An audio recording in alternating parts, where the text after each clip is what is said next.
కనీసం ఈసారైనా అటు పాలక పక్షమైనా ప్రతిపక్షమైనా ఆంధ్ర రాష్ట్రానికి జరుగుతున్న అన్యాయం గురించి ఆలోచన చేయాల్సిన అవసరం ఉంది. ప్రతిపక్ష నాయకుడికైతేనేమి పాలక పక్షం ముఖ్యమంత్రి గారి జగనన్న గారికి అయితేనేమి లేఖలు రాయడం జరిగింది. ఆంధ్ర రాష్ట్ర ప్రజల హక్కుల తీర్మానం అని, ఆంధ్ర రాష్ట్ర ప్రజల హక్కుల కోసం ఒక తీర్మానం చేయాలని సూచించడం జరిగింది. మేము ఎందుకు డిమాండ్ చేశామంటే ప్రత్యేక హోదా ఆంధ్ర రాష్ట్ర ప్రజల హక్కు కాబట్టి, పోలవరం ప్రాజెక్టు ఆంధ్ర రాష్ట్ర ప్రజల హక్కు కాబట్టి, మనకు రాజధాని సాకారం చేసుకోవడము ఆంధ్ర రాష్ట్ర ప్రజల హక్కు కాబట్టి గత 10 ఏళ్లుగా కేంద్ర ప్రభుత్వంలో ఉన్నది బీజేపీ పార్టీ ఒకటే ప్రభుత్వమే ఉంది. అయినా కూడా ఒక్క సంవత్సరం కూడా మన గురించి ఆలోచన చేసింది లేదు. ఇంతకుముందు 5 సంవత్సరాలు చంద్రబాబు గారు ముఖ్యమంత్రిగా ఉన్నారు, ఆ తర్వాత ఇప్పుడు 5 సంవత్సరాలు జగనన్న గారు ముఖ్యమంత్రిగా ఉన్నారు. కానీ ఇప్పటి వరకు కూడా ఆంధ్ర రాష్ట్ర ప్రజల హక్కుల గురించి ఎవరు ఆలోచన చేసింది లేదు. స్వలాభం కోసం ప్రజల ప్రయోజనాలను తాకట్టు పెట్టింది చాలు. కనీసం ఈసారైనా ఆంధ్ర రాష్ట్ర ప్రజల హక్కుల తీర్మానం అని ఒకటి అసెంబ్లీలో పాస్ చేయాలి. మనకు ఎందుకు ప్రత్యేక హోదా బీజేపీ ద్రోహం చేసిందో, మనకు పోలవరం ఎందుకు ద్రోహం చేసిందో, మనకు రాజధాని ఎందుకు ద్రోహం చేసిందో వీరన్నిటి మీద అసెంబ్లీలో చర్చ జరగాలి.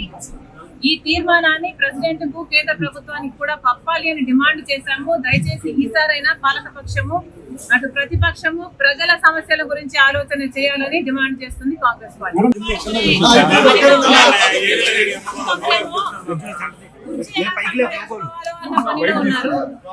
కానీ రాష్ట్ర ప్రజల గురించి ఏ ఒక్కరికి ఆలోచన లేదు.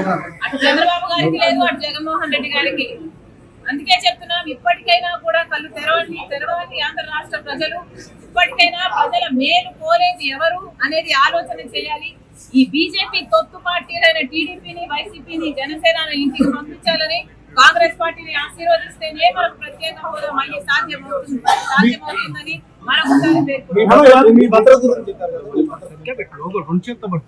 నేను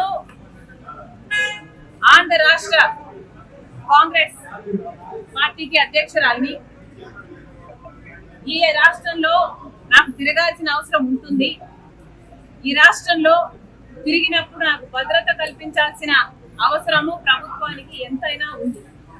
కానీ అవేవి పట్టనట్టు ఒక మహిళ అని కూడా చూడకుండా, అధ్యక్షురాలు అన్న ఇంగితం లేకుండా ఈరోజు మేము అడిగినా కూడా మాకు సెక్యూరిటీ కల్పించడం లేదు అంటే మరి మీకు ప్రజాస్వామ్యం గురించి చిత్తశుద్ధి ఉందా? ప్రజాస్వామ్యం ఇది అన్న ఆలోచన ఉందా, గుర్తుందా అని అడుగుతున్నాం.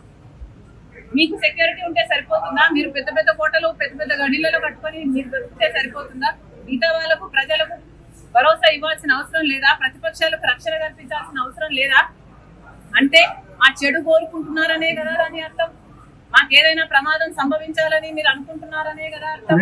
ప్రమాదాలు సంభవించడమే కాకుండా ప్రమాదాలు కల్పించే వాళ్ళలో కూడా మీ వాళ్ళు ఉంటారనే కదా మీరు చెప్పదలుచుకున్నది. ఎక్కడ ప్రజాస్వామ్యం?